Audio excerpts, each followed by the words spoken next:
Kira Osborne, welcome to Tongue Tied. You are just kind of burst onto the Equathon scene last year, and you were the top points champion at an Equathon, and your horse, Lady of the Chesapeake, was the high mileage horse in Equathon last year. And this year, our season is a little shorter. We're going to end at the end of November, so we're halfway through the season. And you and Chessie, Lady of the Chesapeake, are both again on top of the Equathon world. And so I really want to talk to you about Equathon and your experiences there.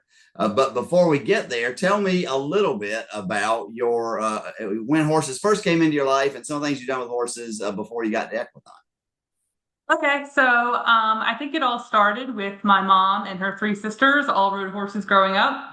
And coming from that background, my mom knew that she did not want her daughter to ride horses. You know, it's very expensive, it's very time consuming. But she made a fatal mistake when she put me on a donkey when I think I was like maybe 3 or 4 years old. And from there on out, I always wanted to ride horses. I started taking lessons, begged and begged and begged to have my own horse for the longest time.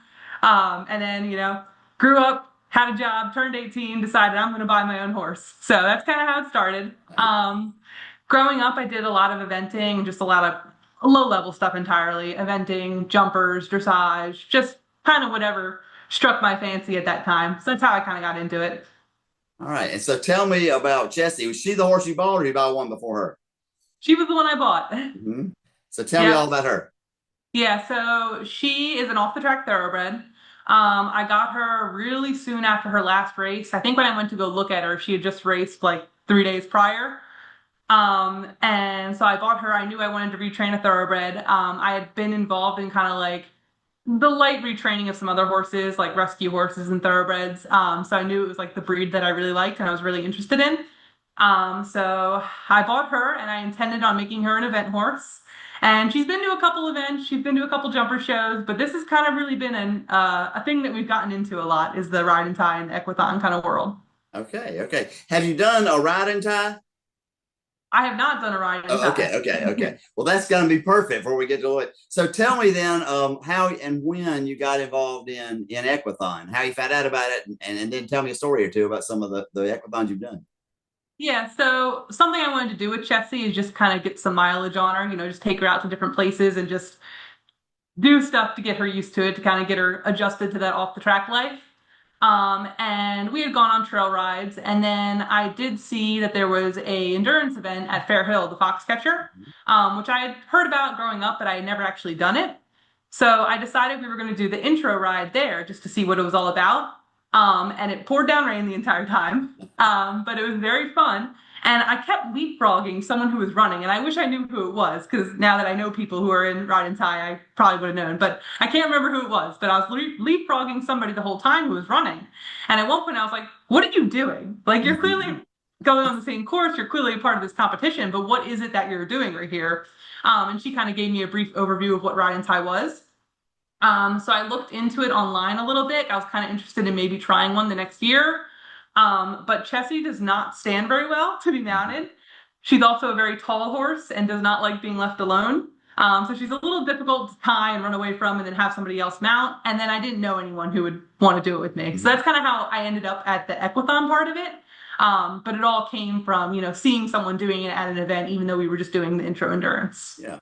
So and Chessie is how tall? She just turned 9. How tall is she? Oh, how tall? She Yeah. is 16'2", 16'3" ish. Yeah. Oh, wow. Yeah. She's not a riding tie horse. She's an Equathon horse, maybe. Yep. I really don't want to come off of her doing one of No, these. and you don't want to mount her 15, 20, 25 times in a race either, I'm sure. Yep. Yeah, yeah, Yep. that's great. Yeah, yeah. So were you doing running before Equathon? So I had run a lot in like high school, just Mhm. like for fun, not competitively. I'd never run competitively. So and then I kind of got out of it and I was just doing more stuff. But when I went to that endurance event, I had started like kind of casually running again. So this just kind of ramped it up again. Yeah. Okay. Cool. Cool. So when you are training, or do you train pretty hard, Chessie and you, or do you just kind of go out there and do it, or what? So say we train a lot. I only run 3 times a week, but I do one like really long run each week, Mhm. which I usually do like 10 to 18 miles maybe every Wow. Saturday. And then Chessie, it just depends on the weather, but we usually ride about 3 or 4 times a week. And usually one of those is a longer endurance type kind of ride. Oh, that's great. That's great. But both of those, that's outstanding. So before we started recording, I kind of did a little confession to you. When I first heard about Equathon, I just thought it was kind of a cheesy kind of thing. It's just we just took these two things and stuck them together, and they don't really, riding tie works because you got this team of two people and a horse, and so I didn't think it was. And so I started calling it the gateway drug to riding tie. If you want to really do a real sport, you've got to do riding tie.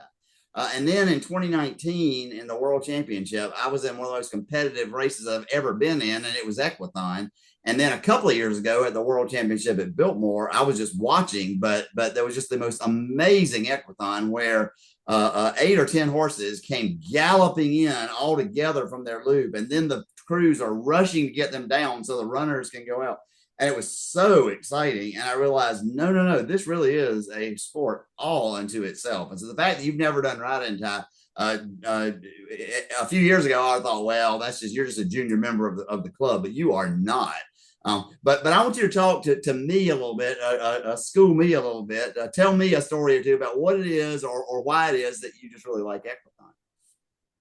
So I think at this moment, I'm kind of forced to do the Equathon because of our mounting difficulties Yeah. and not having a partner. But I think I also just enjoy the challenge of it because obviously it's super hard to do a long ride and tie. And I like the more so like Equathon's shorter and it's like, here's the riding part and you can ride it really fast. And then here's the running part and you can try to run as fast as you can. So I like how it's more condensed but like higher effort the whole time. Mm-hmm. So I think that's kind of why I would definitely do a ride and tie one day. It's just the horse situation isn't the Yeah. best for it at the moment. But that's a great way to put it. That it's a higher effort on both sides because riding tie is a little more. I mean, you're working hard, but still you're stopping and starting and stopping and starting, and that's not the case with either of the two disciplines, as you call it, in Equathon. That's neat. That's neat. Well, any memorable stories from your Equathon career? Oh, so I think probably the most memorable one so far. I've had a very short Equathon career, so I don't have much to talk about yet. But I think one of the most memorable ones is when we went to the East Coast Championships last year. We had never camped with Chessie before, so we were excited to see how that was all going to work out. I was very nervous about like the fence and making sure she'd stay in and not freak out overnight. And she did great. But we don't have a living quarters trailer, so we were sleeping in the tent, and it was Uh-huh. freezing cold that day. And we woke up the morning of the actual event and realized that our truck key fob had died, and Oh that all no. of my running stuff was locked in the truck. Oh no. So that was probably like it was a very stressful moment, not in the way we thought it would be. We thought it Yeah. would be related to the horse and the camping. Right. But we were lucky as it warmed up in the morning and we could finally unlock the truck. But for a minute there, we were getting real close to me running in Wow. my, tall boots and breeches. Yeah. Wow. How about that? How about that? That is neat. That's something else. And good for Chessie. She's like, I'm not the problem. The truck's the problem. So Yep. yeah, that's good. That's good. Well, this year you have done Foxcatcher and Chesapeake Spring and Seven Mountains. And I mentioned we're kind of halfway through. Is there anything else in your future for this year? So I'm going to be the runner for somebody else for Old Dominion. Okay. And then I'm planning on going to Chesapeake Fall. And Mhm. then we're kind of up in the air about the World Championships if Yeah. we're going to make the drive or not. So we'll see on that one. Right, right. Okay, okay. Well, if you do all that, I would suspect you have a great shot at the high points again, and maybe even the high mileage horse. That'd be pretty cool. Yeah. So, what advice would you give to somebody who is thinking about Equathon or maybe even riding tie and just really isn't sure? I would say if you're interested in it, just go ahead and do it. I definitely, while I had done a lot of training before my first Equathon, I was definitely very nervous about, like this is a long way. And it's two things combined in one. It's not just I'm running or I'm riding. So I wasn't sure if I was gonna be able to complete it. But I think just the overall mindset that the community has of like, just go out there and have fun and do it. And you don't need to be the fastest person out there and you don't need to be some superstar runner or superstar rider. It's just about enjoying it and having fun. I think that makes it very inviting, and I would say anyone who's interested should just do it. Yeah, that's great. That's great. when we mentioned when last year you won the thing, I asked you to write me a little article, and you talked about the Ride and Die community a little bit. Can you talk to me a little bit about that, what you found in that community? It's been super welcoming. I am not like a super social person. I don't like go out and want to talk to a lot of people. But I've noticed that people are when they realize that you're doing the Ride and Tie or the Equathon, like they just want to come over and talk to you and talk about your horse and see how you're doing and see how you run and that kind of stuff. So it's very welcoming and encouraging for someone who's not a social butterfly like myself. Great. Yeah, that's been my experience too. In group settings, where I don't know people, I'm a whole lot more shy than I am once I know people, and I have just been embraced by the community as well. And it's one of the things that keeps me coming is all my now just lifelong friends that I've built over the last 14 years, and that I've been doing Ride and Tie. So that's great.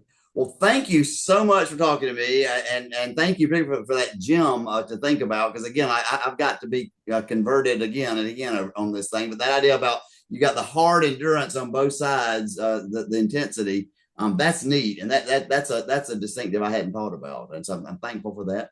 And good luck with the rest of this year. And if you make the championship, the world championship, we're planning to be there, and so I can actually get to see you in the flesh. All right, sounds good. Thank All you. right, thank you.